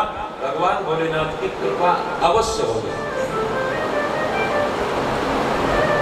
विद्या कामस्तु गिरिशं दाम्पत्यार्थं उमासती। इस प्रकार से जिसको जो कुछ चाहिए, धन चाहिए, वैभव चाहिए, किसी को ऐश्वर्य चाहिए, महाराज क्या करें, हमको एमएलए बनना है, एमपी बनना है, उसको प्रजापति मनुओं की उपासना करनी चाहिए। एक एक करके जिसको जो चाहिए सबके यजेत पुरुषं परम। जिसके जीवन में कोई कामना ना हो, जो निष्काम हो, जिसको कुछ नहीं चाहिए, अकामः सर्व काम हो, अथवा तो उसको सब कुछ चाहिए। दो तरह के लोगों की व्यवस्था है, या तो सब कुछ ले लो या तो कुछ ना लो। और जो मोक्ष पदवी को चाहता है, जिसको महाराज मुझे मुक्ति चाहिए, तो मोक्ष काम उदारधि तीव्रेण भक्ति योगेन यजेत पुरुषं परम। वो भगवान यज्ञ पुरुष, परम पुरुष, परमात्मा नारायण की उपासना करे, क्योंकि भगवान नारायण ही समस्त देवताओं के मूल हैं। भगवान नारायण की उपासना करने के बाद, भगवान बांके बिहारी की उपासना करने के बाद, भगवान राघवेंद्र की उपासना करने के बाद आपको अलग अलग उपासना करने की जरूरत नहीं है। सीधा राज्य के मुख्यमंत्री, देश के प्रधानमंत्री से अपना परिचय बनाओ, तो जितने छोटे मोटे अधिकारी नेता होंगे सब आपके घर आ जाएंगे। इसलिए भगवान नारायण ही समस्त देवताओं के चीफ हैं, सारे देवताओं के प्राइम हैं, सुप्रीम हैं। इसलिए सीधा डायरेक्ट उन्हीं से संपर्क स्थापित करिए, सीधा भगवान नारायण के साथ अपना रिश्ता जोड़िए, लेकिन मन से जोड़िए। जब मन से आपका संबंध भगवान से जुड़ जाएगा तो जीवन की सारी सुख समृद्धि और सब कुछ, यश, वैभव, कीर्ति, परिवार, सब कुछ आपको परमात्मा की कृपा से अनुकूल ही मिल जाएगा। सुखदेव भगवान कहते हैं किसी की भी उपासना करिए, लेकिन उपासना करिए। अगर मनुष्य का जीवन लेकर के उपास आए हो तो प्राणी मात्र को परमात्मा की उपासना करनी चाहिए। और अगर मनुष्य शरीर मिलने के बाद आप भगवान की पूजा, भगवान की अर्चना, भगवान की उपासना, वंदना, प्रार्थना नहीं करते तो आप में और जानवरों में किसी प्रकार का कोई फर्क नहीं है।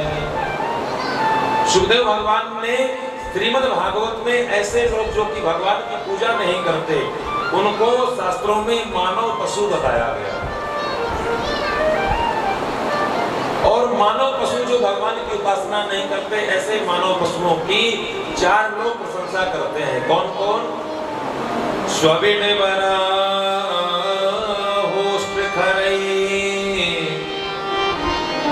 संस्तुतः पुरुषः पशु यन्मयत कर्णपथो पेतो जातु नाम गदा प्रजा। मानव पशु के 4 प्रशंसक हैं। कौन कौन? पहले श्वान, पहले नंबर पर कुत्ता कहता भैया अगर आप मनुष्य हैं और मनुष्य होकर के भगवान का भजन नहीं करते, भगवान की प्रार्थना नहीं करते, तो आप में और मुझ में कोई फर्क नहीं है। कैसे? कुत्ता कहता भैया मेरे भी जीवन का उद्देश्य बस इतना ही है, मुझे कोई फर्क नहीं पड़ता कि मान से मिले अपमान से मिले, कोई बुला करके देता है, कोई लफ्ज मार करके देता है, केवल जीवन का उद्देश्य है कैसे भी करके पेट भरना चाहिए। लेकिन मैं तो कुत्ता हूँ, आप तो मनुष्य बनकर आए, आपको कम से कम इतना ख्याल होना चाहिए कि मैं मनुष्य हूँ, मनुष्य का कर्तव्य क्या है, लेकिन तुमने तो सब कुछ भुला दिया। तो भगवान की पूजा जीवन का उद्देश्य भूले हुए व्यक्ति से कुत्ता कहता है कि आप में और मुझ में कोई फर्क नहीं है। दूसरे नंबर का प्रशंसक है, मानव पशुओं का दूसरा प्रशंसक है विडबरा, ग्रामीण सुअर। ग्रामीण सुअर कहता है कि मुझ में और आप में कोई फर्क नहीं है। क्यों? क्योंकि आप में और मुझ में अंतर क्या है? जो काम आप कर रहे हो वही मैं भी कर रहा हूँ। आप विवाह करते हो, पत्नी लाते हो, हम तो वैसे भी पत्नी के साथ ही डोलते हैं। बच्चे आप पैदा करते हो, बच्चे हम पैदा करते हैं। भोजन आप करते हो, भोजन हम करते हैं। अगर पेट भरना ही व्यवस्था है तो कोई अंतर कुछ भी नहीं है। अगर आप मनुष्य हैं, मनुष्य होने का केवल एकमात्र एक्स्ट्रा जो आपके जीवन में साधन है तो केवल भगवान की उपासना और केवल भगवान की कथा, भगवान का पूजन, भगवान का अर्चन और भगवान का दर्शन। अगर आप नहीं करते तो जिस तरह उदर भरण के लिए मैं भी जीवन भर अपने कुटुंब परिवार को लिए पूरा दिन घूमता रहता हूँ, ठीक उसी प्रकार आप और हम बराबरी के लोग हैं। तीसरा प्रशंसक है मानव पशु का उष्ट। उष्ट माने ऊंट। ऊंट कहता है कि भैया आप में और हम में कोई अंतर नहीं है, क्योंकि थोड़ा सा पद प्रतिष्ठा यश वैभव मिल जाने पर जिस प्रकार तुम गर्व से सीना चौड़ा करके घूमते हो, तो महाराज हमें भी लगता है कि जब हम चलते हैं कि दुनिया में हमसे ऊंचा कुछ भी नहीं। ऊंट यही सोचता है कि मुझसे ऊंचा दुनिया में कुछ नहीं। मुझे एक मुहावरा बनाया गया ना, अब आया ऊंट पहाड़ के नीचे। तो जब वो पहाड़ के नीचे गया था तब उसने से देखा था तो उसे पता लगा कि शायद मुझसे भी ऊंचा दुनिया में कुछ है।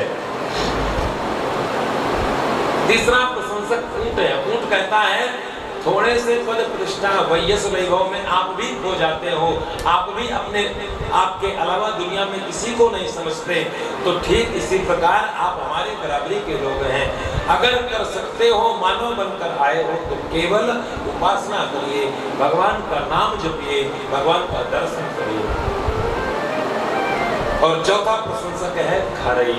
खर माने गधा। गधा कहता भैया हम में और आप में कोई अंतर नहीं है। क्यों? पूरा जीवन हमने भी अपने मालिक के लिए कमाया, खूब मालिक के कहने से सेवा करी, कि खूब बोझा ला देता था, कभी मना नहीं किया। जितना भी बोझा मालिक रखता चला जाता, लेकर के पहुंचाना ही हमारा उद्देश्य है। लेकिन कभी मालिक ने धन्यवाद नहीं दिया, जब भी दिया तो डंडे ही दिया है। तो इसलिए हम समझ गए इस दुनिया के चक्कर में, दुनिया में रह करके केवल भार ही ढोना है। अगर मनुष्य बनकर आए हो तो दुनिया के भार को छोड़ दो, सारा भार परमात्मा के हाथ में सौंप दो और निर्भर होकर के जीवन जियो। अगर ऐसा नहीं करते तो आप में और मुझ में कोई अंतर नहीं है। अगर हमने भगवान की उपासना छोड़ी, हमने भगवान की प्रार्थना छोड़ी, तो समझ लीजिए कि हम मानव कहलाने के अधिकारी नहीं हैं। हमारे जीवन में मानव शब्द को सार्थकता तभी मिलती है जब हम मानव जन्म लेकर के आए और भगवत विमुख नहीं, भगवतोन्मुख काम करें, तब हम सच्चे अर्थों में मानव कहलाने के योग्य। केवल पैदा होकर आ जाने से, दो हाथ दो पैर हो जाने से मानव नहीं है। हमारे जीवन में मानवीय गुण होना चाहिए, तब हम मानव कहलाने के। इस दुनिया में प्राणी मात्र को भगवान की उपासना करनी ही चाहिए। आंख मिली है तो भगवान का दर्शन करिए, कान मिले हैं तो भगवान की कथा सुनिए, हाथ मिले तो भगवान की सेवा करिए, जीवन से भगवान का गुणानुवाद गाइए। बिले वतोरु क्रम विक्रमाने न शृण्वतः कर्णपुटे नरस्य जिह्वा सती तादुरिके वसूत न पंचोपगायन तिरुगाय गाथा। सुनी नहीं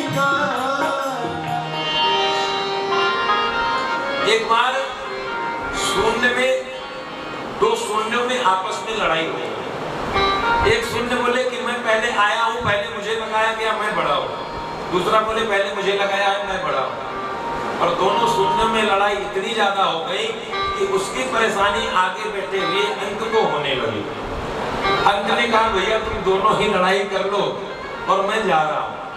तो आगे जो अंक बैठा था, शून्य की लड़ाई से अंक निकल गया। अब शून्य के आगे से जब अंक निकल जाएगा तो क्या बचेगा?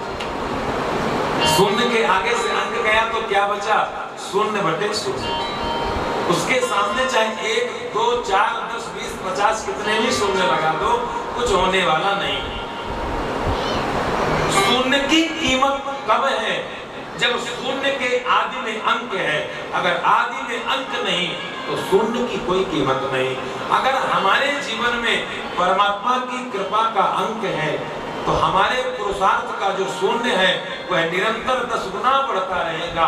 और अगर हमारे जीवन में परमात्मा की कृपा का अंक नहीं है तो कितने भी शून्य लगाओ, सब शून्य ही शून्य रहेंगे। इसलिए कुछ भी करिए, कभी ऐसा मत कहिए कि हे प्रभु मैंने किया है। किसी ने पूछा ये किसने किया? ये मैंने किया नहीं, ये मेरे गोविंद ने किया है। ऐसी भावना हमारी होनी चाहिए। जो कुछ भी हम करें सतत ये बात हमें ध्यान रहनी चाहिए कि ये मैं नहीं, मेरा गोविंद कर रहा है। मेरा आपकी कृपा से सब काम हो रहा है। मेरे आपकी कृपा से सब काम हो रहा है। मेरे आपकी मेरी नाव चल रही है पतिवार के बिना ही। बिन मान है कन्हैया हर चीज मिल रही है।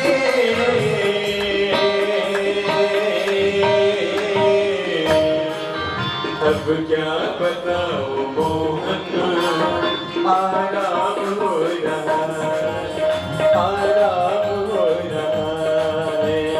करते हो तुम कन्हैया, करते हो तुम, सब काम हो रहा है। मेरा सब काम हो रहा है।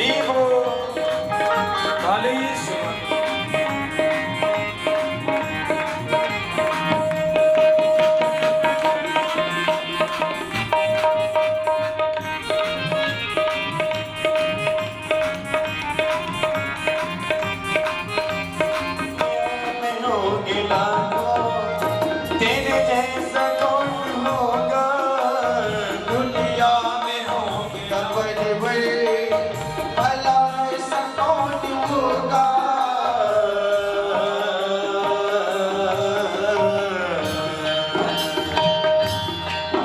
अरे थामा है तेरा दामन, दामन थामा है तेरा दामन। आराम हो रहा है, थामा है तेरा दामन। आराम करते हो तुम कन्हैया, मेरा नाम हो रहा है। मेरा याद की कृपा से सब काम हो रहा है। मेरा आपकी कृपा से सब काम हो रहा है। मेरा आपकी सब काम हो रहा है। मेरे सब काम मेरे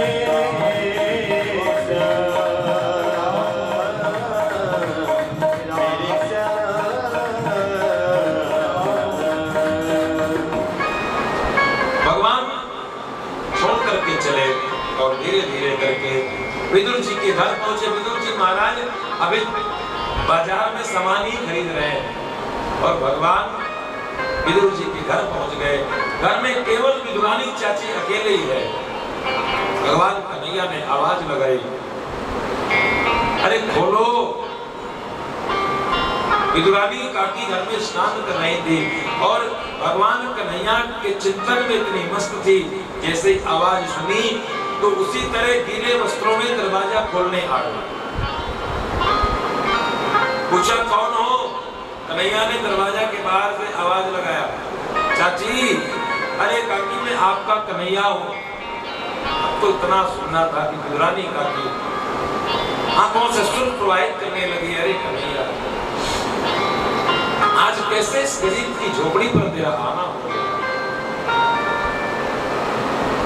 वाह कन्हैया, सच में आपको भक्तवत्सल कहते हैं, सच में आपको दीन बंधु कहते हैं। विदुरानी काकी ने दरवाजा खोला और कन्हैया को देखती रही, देखती रही। कन्हैया ने कहा, चाची क्या देख रही हो? अरे कड़ी कड़ी देखती रहोगी कि कुछ भोजन करवाओगी? भूख बहुत जोर की लगी। अब तो बेचारी विदुरानी क्या करे। विदुर जी ऐसे मंत्री थे, ऐसे सचिव थे जिन्होंने राज्य की संपत्ति का प्रयोग अपने घर में नहीं किया। जिस दिन से उन्होंने वहां से नौकरी छोड़ा, आज भी विदुर जी के घर में ऐसी स्थिति है, कभी घर में कुछ खाने की व्यवस्था नहीं।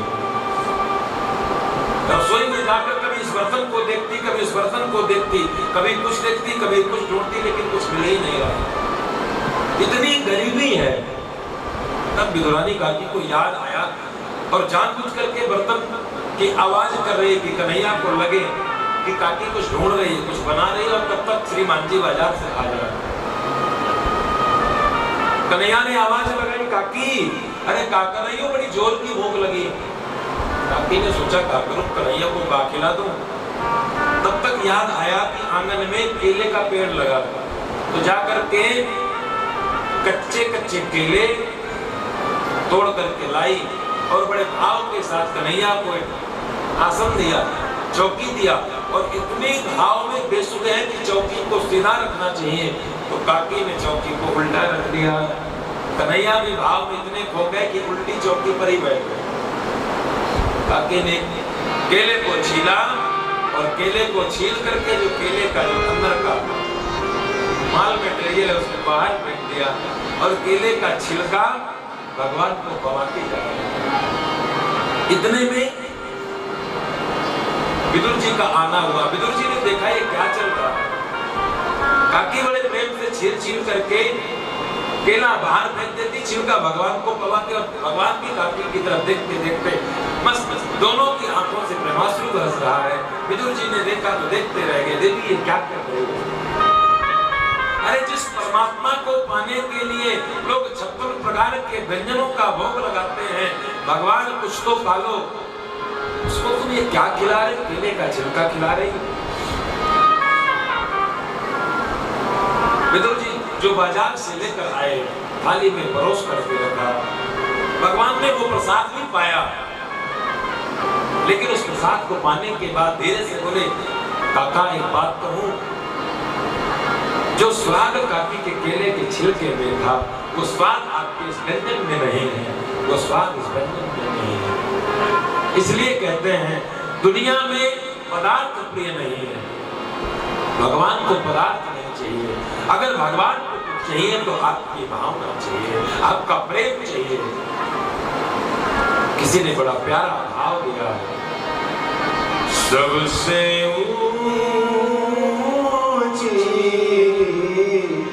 प्रेम सगाई सबसे ऊंची, प्रेम सगाई सबसे ऊंची, प्रेम सगाई सबसे ऊंची, प्रेम सगाई दुर्योधन घर मेवा त्याग्यो, दुर्योधन घर मेवा त्याग्यो, दुर्योधन घर मेवा त्याग्यो, दुर्योधन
क्यों प्रेमों के बसे पारती रखना ठकुराई हो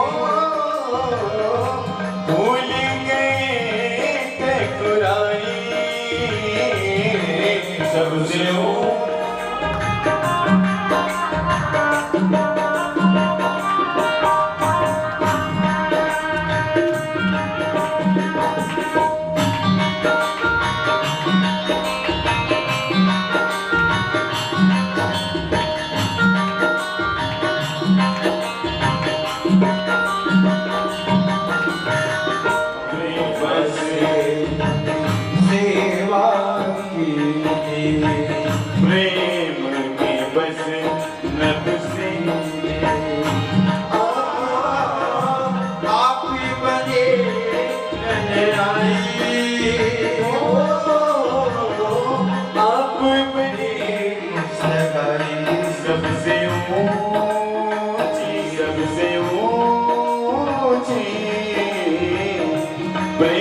कृष्ण कन्हैया लाल की जय गाने बाबले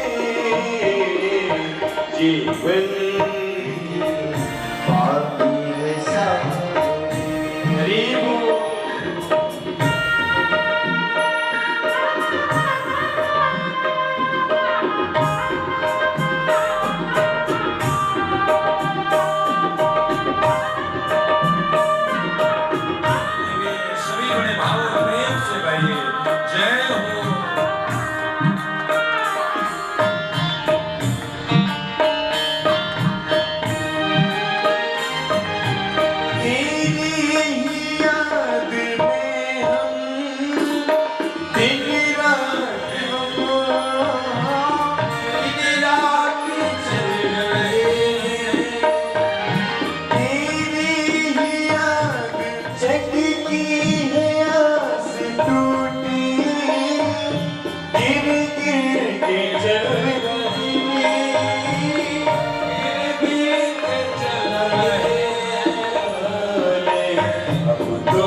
भगवान की।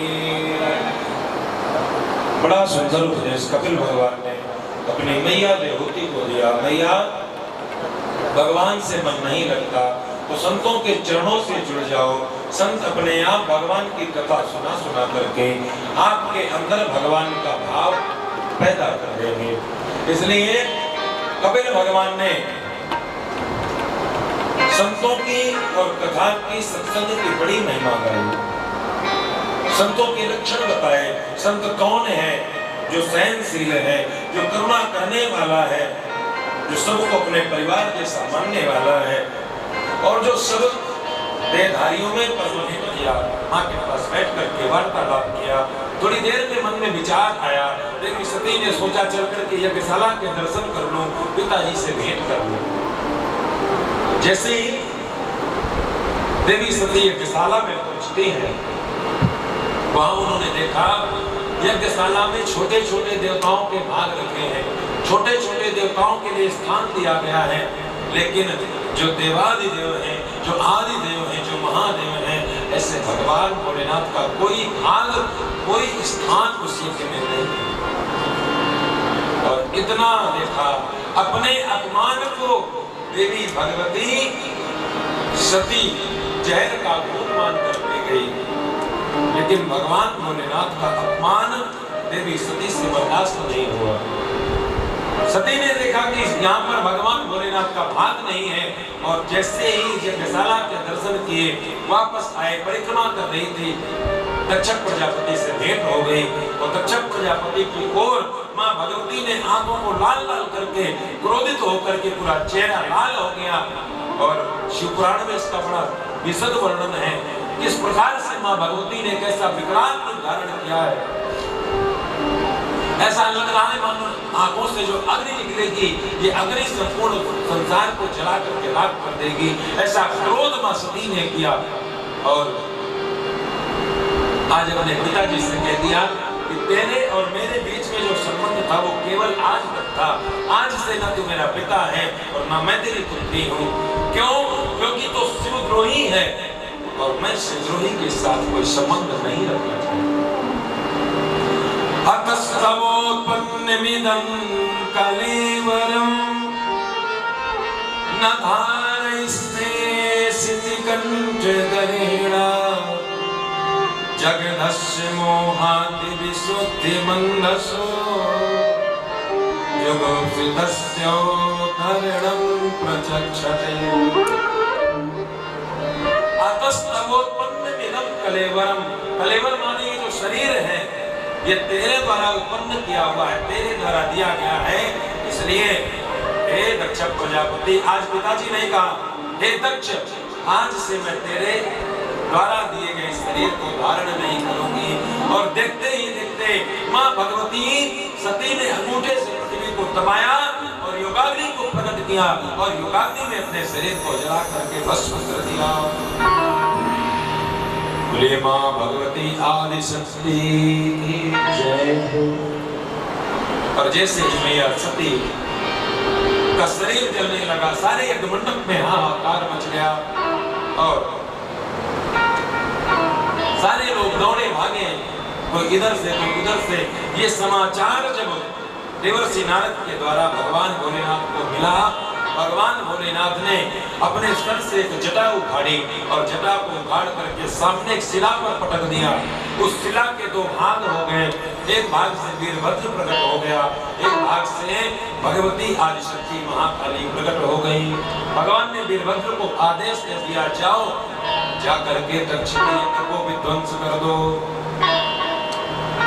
वीरभद्र प्रचंड वेग के साथ एक लंबी सेना लेकर पहुंचे और दक्ष प्रजापति के यज्ञ को नष्ट कर दिया।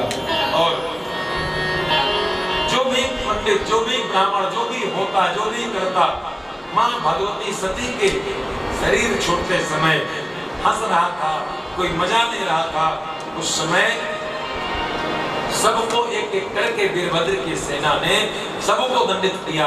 किसी के दांत तोड़ दिए, किसी की आंख फोड़ दिए, प्रभु पंडित जी की दाढ़ी उखाड़ लिया, और सब इधर उधर भागे भागे नजर आए।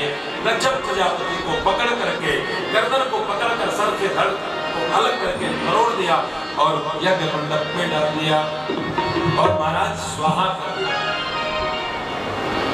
पूरा हाहाकार मच गया। सारे देवता दौड़े दौड़े ब्रह्मा के पास पहुंचे। ब्रह्मा जी भगवान नारायण के पास पहुंचे, सबने नारायण की स्तुति किया। नारायण ने कहा कि जिसका तुमने अपराध किया है, उन्हीं भगवान भूत भावन देवादिदेव महादेव की शरण में जाइए। और सब मिलकर के भगवान भोलेनाथ की शरण में आए। हे प्रभु, हमारी भूल को, हमारे अपराध को क्षमा करिए। ये अपना नाथ तो वैसे भी भोला है, इसीलिए उसको भोलेनाथ कहते हैं। बड़े प्रेम और श्रद्धा के साथ सारे देवताओं ने भगवान की स्तुति किया, और स्तुति करके भगवान भोलेनाथ को प्रसन्न किया। आइए सब लोग बड़े भाव से भगवान भोलेनाथ को पुकारेंगे। सब लोग बड़े भाव के साथ हमारे साथ गाएंगे। नमामि शमीशान निर्वाण रूपम विभुं गुणं निर्विकल्पं इरेहं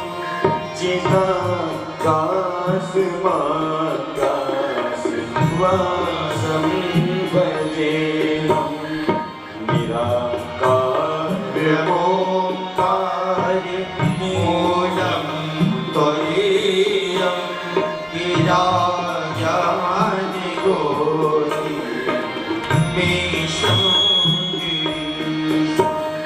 करालं महाकालं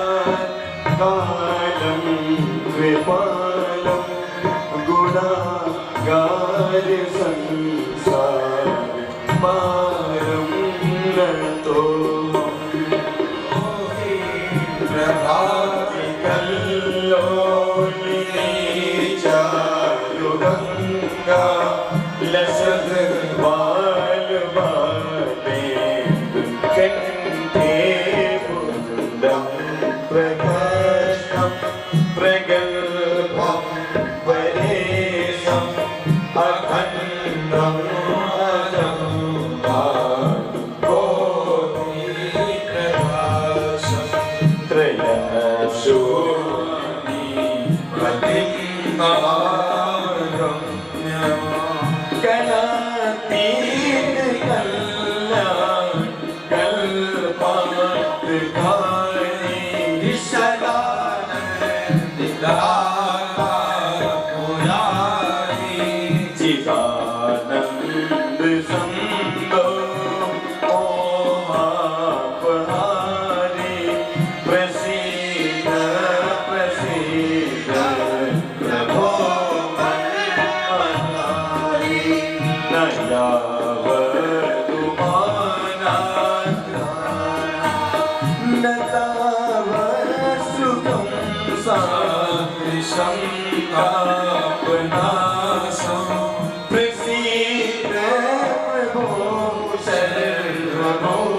विध्वंस यज्ञ को भगवान भोलेनाथ ने, भगवान नारायण ने और विधाता ब्रह्मा ने प्रकट होकर के उस यज्ञ को पुनः पूर्ण किया।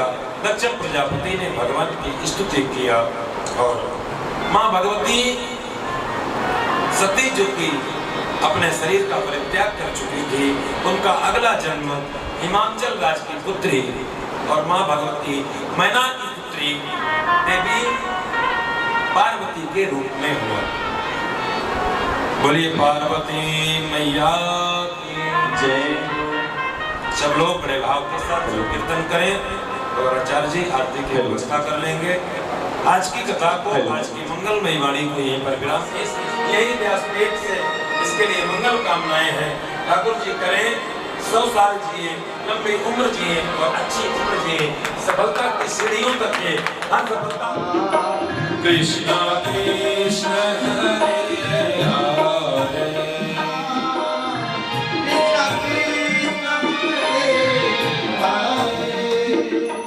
हरे राम हरे राम राम राम हरे राम। श्री बालकृष्ण लाल की जय हो, श्री हनुमान जी महाराज की जय हो, श्री सद्गुरुदेव भगवान की जय हो। जय जय श्री राधे। ओम जय राम हरे